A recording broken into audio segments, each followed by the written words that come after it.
You know, the rocks under your feet, that old piece of pottery on a shelf, even diamonds, they might be holding on to a secret light trapped inside for centuries, even millennia. We're talking about a phenomenon called thermoluminescence, and it's this incredible story of hidden energy just waiting to be let out. And this story, well, it goes way back. We're talking 1663. A scientist named Robert Boyle noticed something bizarre. He wrote about a diamond that produced a glimmering light just from, and I'm quoting here, holding it a good while upon a warm part of my naked body. I mean, can you imagine? No fire, no sunlight, just body heat making a diamond glow? This wasn't magic, not at all. It was one of the very first times anyone actually recorded what we now call thermoluminescence. So that brings us to the big question, right? How on earth can a solid object, like a rock or a diamond, store light for hundreds or thousands of years, and then just let it go with a little bit of heat? It sounds impossible.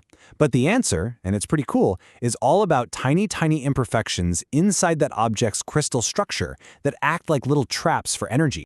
All right, let's peel back the layers here. What is actually going on inside these materials to create that glow? Time to dive into the science. Okay, so here's the official definition.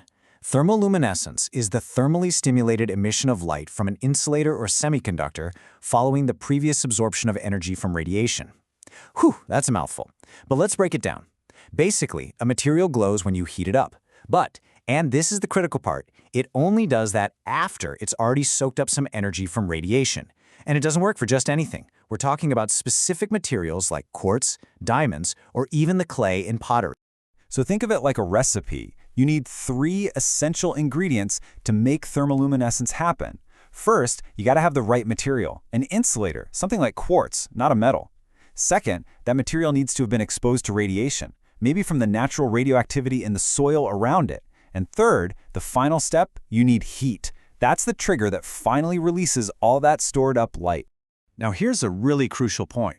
This whole process, it's a one-time deal. Once you heat the material up and it glows, that's it. The stored energy is gone. Poof. If you want it to glow again, you have to expose it to radiation all over again to recharge it. And this reset feature, well, that's the absolute key to why this is so incredibly useful. You know, thermoluminescence is part of a bigger family, the luminescence family. You're probably familiar with its cousins. You've got fluorescence, right? That's the instant glow you see on a blacklight poster. Then there's phosphorescence, which is that delayed glow, like the glow-in-the-dark stars you had on your ceiling as a kid. Well, thermoluminescence is kind of like that, but on an absolutely epic scale. The delay isn't seconds or minutes. It can be billions of years. Okay, so how in the world does a material trap light for that long? The secret is something called an electron trap. Now, that might sound super technical, but don't worry, I've got a really simple analogy that's going to make it all click.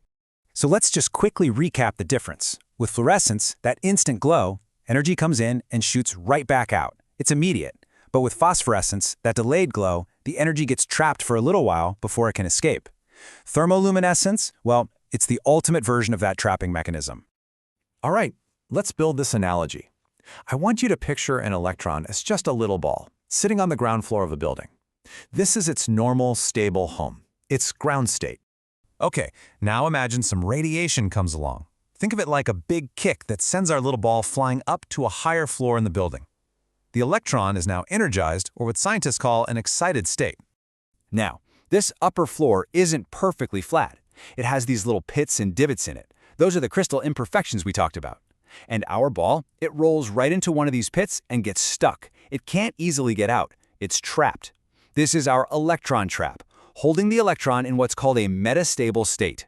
And that little ball, that electron can stay stuck in that pit for an unbelievably long time. We're talking centuries, even longer. But then we add heat. Heating the material is like shaking the entire building. The vibrations give the ball just enough of a jiggle to pop out of the pit. And what happens when the ball is free? It falls all the way back down to the ground floor where it started. As it falls, it releases all that extra energy it had in the form of a flash of light, a photon. Now imagine not just one ball, but billions of them all falling at once. That's the glow. That is thermoluminescence. So, this amazing natural mechanism for storing and releasing energy, it isn't just some cool physics trick. It's an incredibly powerful tool. It's like a key that lets us unlock hidden stories from the past. And the applications are just wild. They're all over the place.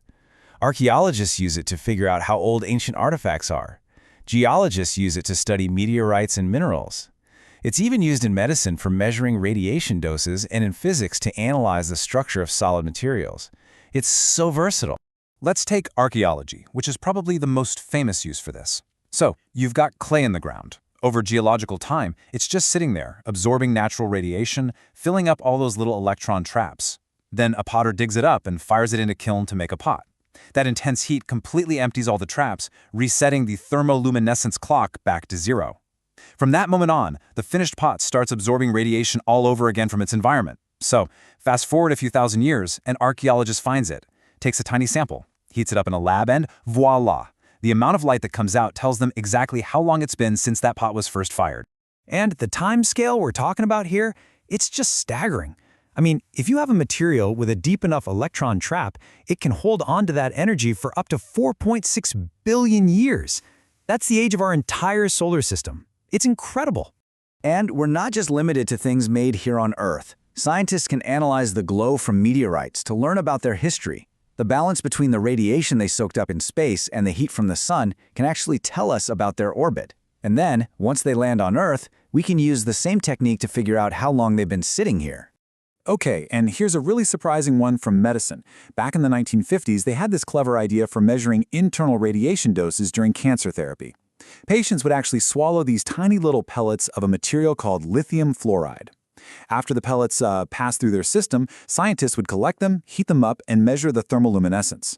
That glow told them exactly how much radiation that person had been exposed to internally. Pretty wild, right? So when you think about it, thermoluminescence shows us that the world is filled with these incredible natural clocks and records. The materials all around us, they're like silent witnesses, carrying a physical memory of their own history. It really makes you wonder, doesn't it? What secrets are hiding in the stone right beneath your feet, just waiting for a little bit of heat to be revealed?